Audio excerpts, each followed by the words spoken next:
studying a language and studying a cuisine are very similar because you have the regional variations in dialects, the regional variations in flavorings.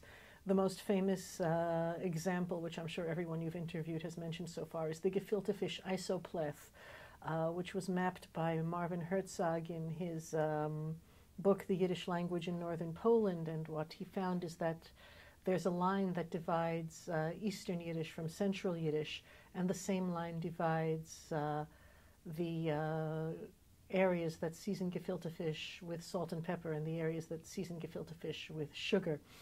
And so the language and the fish seasonings are lined up together in that respect.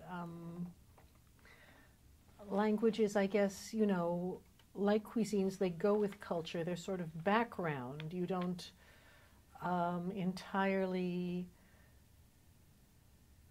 say, now's the time when I'm cooking, now's the time when I'm speaking a language, but they're the background against which the rest of your existence is laid out.